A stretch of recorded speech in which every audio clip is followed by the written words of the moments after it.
এই বিধানসভা ভোটে আপনার বুথে আপনার বিধানসভা কেন্দ্রে কোন কোন প্রার্থী দাঁড়িয়েছেন, ইভিএম মেশিনে তাদের নাম কত নম্বরে রয়েছে, আপনি আপনার মোবাইল থেকে তা খুব সহজেই দেখে নিতে পারবেন। তো কিভাবে দেখবেন আমরা জানবো আজকের এই ভিডিওতে। তবে তার আগে আপনার বিধানসভার নাম ভিডিওর কমেন্ট সেকশনে কমেন্ট করে জানিয়ে দেবেন এবং ভিডিওটিকে অনেক অনেক করে শেয়ার করে দেবেন, যাতে প্রত্যেকেই এটি তাদের মোবাইলে দেখতে পারে।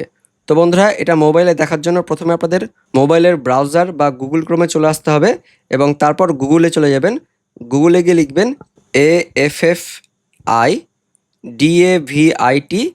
লেখার পর স্পেস দিয়ে ইসিআই, এই যে এই কথাটা এফিডেভিট ইসিআই লিখে সার্চ করবেন। সার্চ করলে প্রথম যে লিঙ্কটা আসবে ক্যান্ডিডেট এফিডেভিট, এখানে ক্লিক করবেন। এখানে ক্লিক করলেই অফিসিয়াল ওয়েবসাইটটি কিন্তু খুলে যাবে এবং এই অফিসিয়াল ওয়েবসাইটের লিঙ্কটি আমাদের ভিডিওর ডেসক্রিপশানে সরাসরি দিয়ে থাকবে। আপনারা সেখানে ক্লিক করলে সরাসরি কিন্তু এখানে চলে আসতে পারবেন। এবার এখানে আসার পর এই যে নিচের দিকে দেখতে পাচ্ছেন assembly general by election March May 2026, এটা কিন্তু সিলেক্ট হয়ে থাকবে। তারপর এসি অর্থাৎ অ্যাসেম্বলি কনস্টিটিউয়েন্সি, এটা জেনারেল সিলেক্ট হয়ে যাবে এবং তারপর এই যে আপনাদের সিলেক্ট করতে হবে স্টেট অর্থাৎ রাজ্যের নাম। এখান থেকে কিন্তু আপনাদের শেষে যেটা রয়েছে ওয়েস্ট বেঙ্গল, এটাই সিলেক্ট করতে হবে। তারপর নিচের দিকে সিলেক্ট ফেজ, এবার এখানে 1 নম্বর 2 নম্বর করে লেখা রয়েছে। তো আপনার জেলার ভোট যদি প্রথম ফেজে হয়ে থাকে অর্থাৎ 152 বিধানসভার মধ্যে হয়ে থাকে তাহলে 1 নম্বর সিলেক্ট করবেন, আর দ্বিতীয় ফেজে যদি হয়ে থাকে দ্বিতীয় দফায় 142টি আসনের মধ্যে যদি হয়ে থাকে তাহলে 2 নম্বর সিলেক্ট করবেন। তো আমি আপনাদের 1 নম্বর সিলেক্ট করছি, অর্থাৎ প্রথম দফার যাদের ভোট রয়েছে তাদেরটা দেখাচ্ছি, তারপর আমি দ্বিতীয় দফাটাও দেখাবো। তো প্রথম দফায় আমি এখানে সিলেক্ট করলাম, তারপর এখান থেকে আমি যে কোনো একটা বিধানসভা এখান থেকে সিলেক্ট করে নিচ্ছি। তো এখান থেকে আমি সিলেক্ট করছি এই যে লালগোলা, এই বিধানসভাটা সিলেক্ট করছি, লালগোলা সিলেক্ট করলাম এবং সিলেক্ট করার পর এই যে ফিল্টার এর উপরে ক্লিক করতে হবে।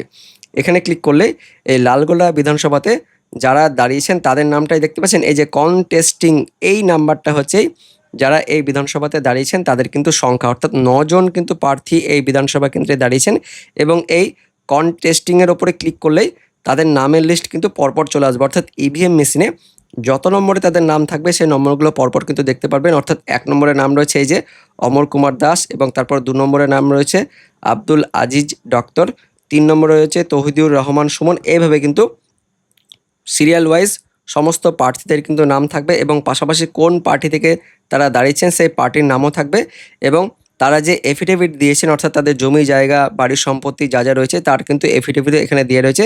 সেটা কিন্তু আপনি এই যে ভিউ মোর এখানে যাবেন এবং তারপর এটা কিন্তু ডাউনলোডও করতে পারবেন। এই যে নিচের দিকে ডাউনলোড রয়েছে এফিডেভিটটা কিন্তু আপনারা ডাউনলোডও করে নিতে পারবেন এবং পরবর্তীকালে আপনি সেটা কিন্তু দেখেও নিতে পারবেন যে এদের কোন কোন সম্পত্তি রয়েছে সেটা কিন্তু আপনি এখান থেকে ওপেন করার পর দেখতেও পারবেন। এখানে কিন্তু তাদের সমস্ত সম্পত্তি এবং বাড়ি জমি জায়গা পয়সা সমস্ত ডিটেলস কিন্তু দেওয়া রয়েছে, আপনারা কিন্তু অবশ্যই এটাকে তাদের দেখে নিতে পারবেন। তো এবার আপনাদের আমি দেখাবো দ্বিতীয় ফেজে রয়েছে এরকম একটি বিধানসভা আপনাদের আমি দেখাবো। তো ব্যাকে আসার পর আপনাদের একইভাবে এখান থেকে আমি দ্বিতীয় দফা সিলেক্ট করে নিচ্ছি, অর্থাৎ সেকেন্ড ফেজে যে সমস্ত বিধানসভা কেন্দ্রে ভোট রয়েছে সেই বিধানসভা কেন্দ্রের মধ্যে থেকে একটা যেটা ভাইটাল বিধানসভা কেন্দ্র ভবানীপুর, সেই বিধানসভা কেন্দ্রটা আমি এখান থেকে সিলেক্ট করে নিচ্ছি।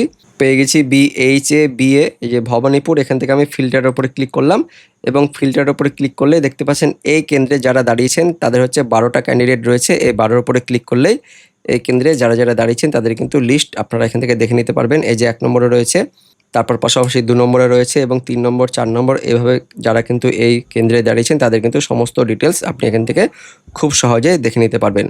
তো বন্ধুরা, এই ওয়েবসাইটের লিঙ্কটি ভিডিওর ডেসক্রিপশন বক্সে থাকবে, আপনারা সেখানে ক্লিক করলে সরাসরি কিন্তু এই অফিসিয়াল ওয়েবসাইটে চলে আসতে পারবেন এবং আপনাদের বিধানসভা কেন্দ্রে যারা যারা দাঁড়িয়েছেন তাদের কিন্তু লিস্টও খুব সহজে দেখে নিতে পারবেন। তো ভিডিওটি ইনফরমেটিভ হয়ে থাকলে বা ভালো লেগে থাকলে লাইক করবেন, শেয়ার করে দেবেন। দেখা হচ্ছে পরবর্তী আপডেট নিয়ে।